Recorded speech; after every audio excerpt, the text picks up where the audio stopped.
बात जब मोदी सरकार की हो, बात जब योगी आदित्यनाथ सरकार की हो या बात बीजेपी की किसी भी अन्य सरकार की हो, तो इंडिया गठबंधन के नेताओं की तरफ से खुल करके सवाल किया जाता है। लेकिन जब बात पश्चिम बंगाल की हो तो चुप्पी क्यों? जब बात ममता बनर्जी के शासन में कुशासन की हो, दरिंदगी की हो, हैवानियत की हो, तो चुप्पी क्यों?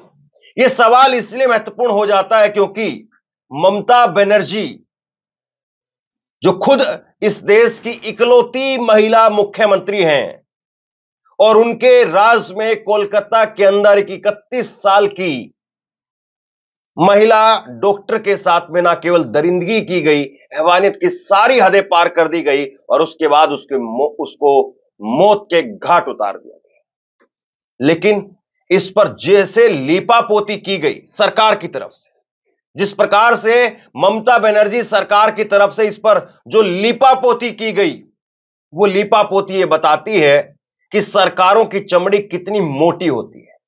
सरकारें किसी की भी हो, लेकिन अपने दामन पर जब छींटे पड़ती हैं तो ये सरकारें अपने आप को बचाने के लिए किसी भी हद तक गिर सकती है।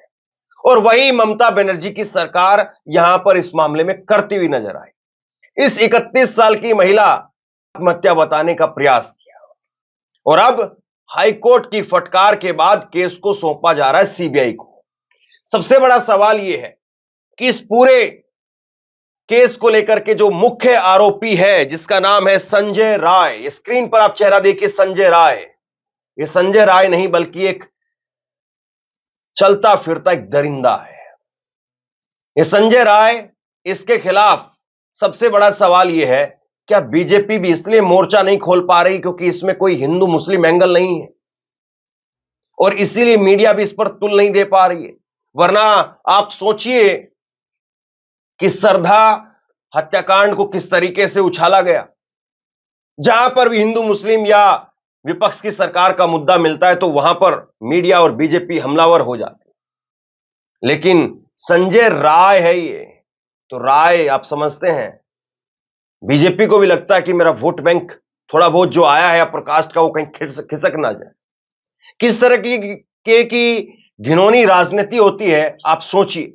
लेकिन इससे भी ज्यादा बेशर्मी की बात यह है कि टीएमसी की 11 महिला सांसद हैं और टीएमसी की 11 महिला सांसद वो इस मुद्दे पर ना केवल चुप हैं बल्कि महुआ मोइत्रा ने अपना एक ट्वीट अदा करके रस्म अदायगी कर ली और उसके बाद से महुआ मोइत्रा से जब सवाल पूछे पत्रकारों ने तो उन्होंने धड़ाधड़ लोगों को ब्लॉक करना शुरू कर दिया। अजीत अंजुम को भी ब्लॉक कर दिया और बाकी अन्य पत्रकारों को, सोशल मीडिया पर सवाल पूछने वाले लोगों को भी उन्होंने ब्लॉक कर दिया।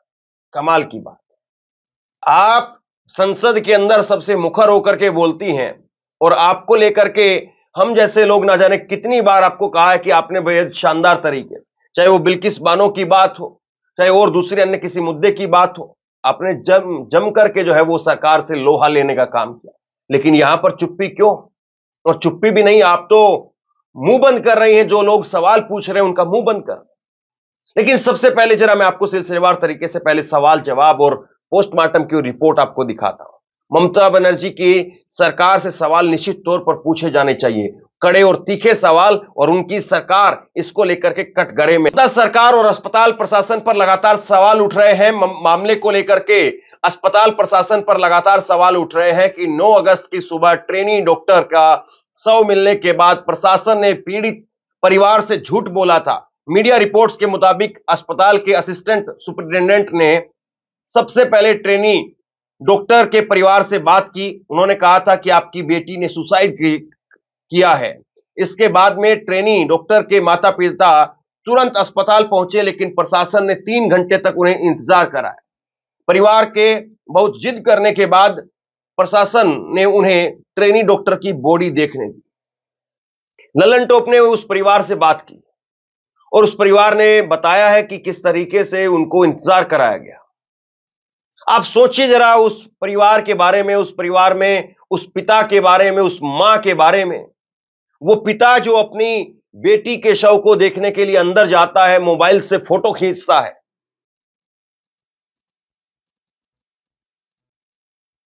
और ममता बनर्जी की सरकार तो अपने आप को बचाने में लगी हुई। अब देखिए जो सवाल उठ रहे हैं, पूरा घटनाक्रम आप देखिए। 31 साल की training doctor, chest medicine department में पीजी सेकेंड ईयर की स्टूडेंट थी। ये तीसरे फ्लोर पर आराम करने के लिए गई थी। रात को 3 बजे ये वाकया होता है। रात को 2 बजे ये अपने जूनियर डॉक्टर्स के साथ में डिनर करने के बाद सेमिनार में हॉल में गई थी। सुबह 6 बजे उसकी अर्धनग्न बॉडी मिली है। 2 बजे ये अपने साथी डॉक्टरों के साथ में थी और वहां से फिर ये ऊपर चली जाती है तीसरे फ्लोर पर सेमिनार हॉल, जिसमें थोड़ी देर के लिए आराम करती है। क्यों? क्योंकि 36 घंटे की लंबी ड्यूटी करके आई थी। आप बताइए, गुनाह हो गया कोई? एक महिला को इतना भी हक नहीं, या किसी एक इंसान को भी इतना हक नहीं कि आप 36 घंटे की ड्यूटी के बाद आराम कर लें? और उसके बाद में ये संजय रॉय नाम का खूंखार दरिंदा आता है और ये आकर के उसके साथ में वैश्यपने की सारी हदें पार कर देता है। जिस तरीके से उसके शरीर को नोचा गया, वो मैं आपको अपने इस प्लेटफॉर्म पर, यूट्यूब पर बता भी नहीं सकता हूं, क्योंकि हमें कुछ गाइडलाइन का जरूर जो है पालन करना होता है, लेकिन ऐसे दरिंदों के लिए कोई गाइडलाइन नहीं है, कोई कानून नहीं है। हम लोगों को बोलते वक्त भी सावधानी बरतनी पड़ती है और ये लोग करते वक्त भी जरा सा नहीं हिचकते हैं, जरा सा नहीं डरते हैं, जरा सा खौफ इनके अंदर नहीं होता है। सोचिए जरा इस बात को। पुलिस ने बताया कि रेप के बाद में मर्डर हुआ। घटना सुबह 3 से 6 बजे के बीच में हुई है। सीसीटीवी में आरोपी संजय ने 4 बजे सेमिनार हॉल से जाते हुए देखा गया। करीब 3 बजे ये वहां पर पहुंचता है, ये बताया जा रहा है, और 4 बजे तक ये दरिंदा अपनी हवस को पूरा करता है और उसके बाद में उसको मौत की घाट उतार देता है।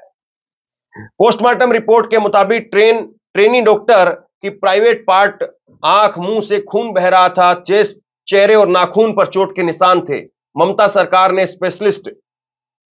स्पेशल इन्वेस्टिगेशन टीम बनाई। हॉस्पिटल मैनेजमेंट ने भी 3 मेंबर का जांच पैनल बनाया। पुलिस ने बताया कि आरोपी हिंसक पोर्न वीडियो देखता था। उसने वारदात को अंजाम देने से पहले शराब पी थी। मेडिकल स्टूडेंट, बीजेपी, कांग्रेस और वाम दलों की तरफ से देश भर के जूनियर डॉक्टर ने सीबीआई जांच की मांग को लेकर के प्रदर्शन किया। 12 अगस्त को मेडिकल कॉलेज के प्रिंसिपल ने इस्तीफा दिया और उन्होंने कहा कि सोशल मीडिया पर बदनामी हो रही है और वह मेरी बेटी जैसी थी। अब पोस्टमार्टम रिपोर्ट जरा देखिए। पोस्टमार्टम रिपोर्ट में एक बड़ा खुलासा हुआ है, जिसमें प्राइवेट पार्ट पर गहरे जख्म मिले हैं। चीखने चिल्लाने से रोकने के लिए नाक, मुंह और गले को लगातार दबाया गया। गला घोटने से थायराइड कार्टिलेज टूट गया और कार्टिलेज की गर्दन की हड्डियां जोड़ने में मदद करता है, सांस लेने में भी सहायक होता है। यहां पर जो हड्डियां होती हैं वो भी टूट गई क्योंकि इतनी जोर से दबाया गया। सर को दीवार से सटाया गया जिससे वो चिल्ला ना सके। होठों पर, उंगलियों पर उसकी चोटें मिली हैं। जरा आप कल्पना भी नहीं कर सकते हैं, ऐसा लग रहा है कि मैं किसी बहुत ही खतरनाक फिल्म की कोई एक स्टोरी आपको बता रहा हूं, जैसा हम फिल्मों में देखते हैं। और फिल्मों में भी कम से कम उसको ब्लर कर दिया जाता है, उससे भी ज्यादा हैवानियत जो इसने की है। हमला इतना जोरदार था कि चश्मे के शीशे टूट गए, उसकी आंखों में घुस गए। दोनों आंखें, मुंह, प्राइवेट पार्ट से खून बहता रहा। चेहरे पर आरोपी के नाखूनों से बने खरोंचों के निशान है, जिससे पता चलता है कि पीड़िता ने खुद को बचाने के लिए काफी संघर्ष किया होगा। तो यह स्थिति है। और बताइए आप, मेरे पास में शब्द नहीं है। ममता बनर्जी, जिनको लेकर के एक बार नहीं, 2 बार नहीं, पता नहीं कितनी खबरों में मैं आपको यह बार बार बताता हूं कि वो इकलौती इस देश की महिला मुख्यमंत्री हैं। क्या फायदा फिर भी? अगर आप इकलौती महिला मुख्यमंत्री होने के बावजूद अगर नहीं बचा सकती हैं, और बचाने की तो बात छोड़िए, अगर आप लिपापोती करें, आपकी सरकार लिपापोती करे, सीधे तौर पर आपके राज्य में आपकी सरकार का इकबाल वो खत्म हो चुका है। संकट में नहीं, खत्म हो चुका है। क्योंकि एक दरिंदे की ऐसी हिम्मत पड़ कैसे गई? और सबसे बड़ी बात यह है, कल भी मैंने आपको एक खबर दिखाई थी, ऐसे ही दर्दनाक बड़ी खबर, उत्तर प्रदेश, जहां पर एक गजेंद्र सिंह नाम का व्यक्ति, एक 6 साल की छोटी बच्ची के साथ में दरिंदगी करता है और उसके बाद में बकरी के साथ में कुकर्म करने का काम करता है। वो खबर भी कहीं नहीं है, उस खबर पर भी कोई चर्चा नहीं कर रहा है।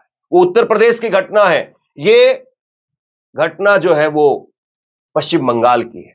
क्या ऐसी घटनाओं को लेकर के भी हमारी अंदर की इंसानियत पूरी तरीके से मर चुकी है? क्या ऐसी घटनाओं पर भी हम लीपापोती करेंगे? क्या ऐसी घटनाओं पर भी यह देखा जाना चाहिए कि कौन सी पार्टी का मामला है, कौन से सरकार का मामला है, कौन से स्टेट का मामला है?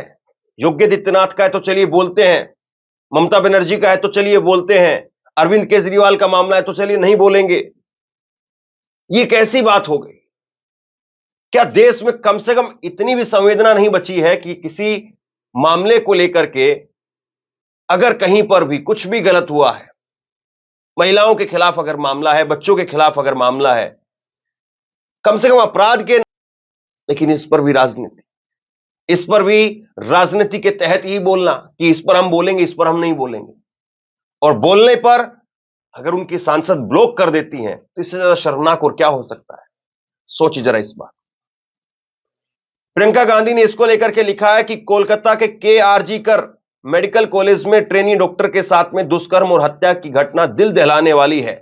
कार्यस्थल पर महिलाओं की सुरक्षा देश में बहुत बड़ा मुद्दा है, इसके लिए ठोस प्रयास की जरूरत है।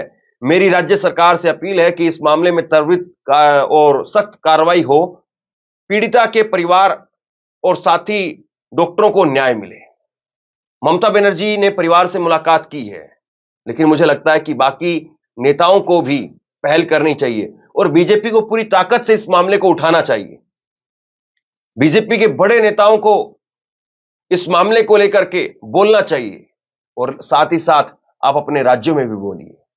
अगर कोई उत्तर प्रदेश की घटना है जहां पर बुलंदशहर के अंदर 6 साल की छोटी बच्ची के साथ में दरिंदगी की जा रही है, तो वहां पर भी जाइए आप, और कोलकाता में भी जाइए।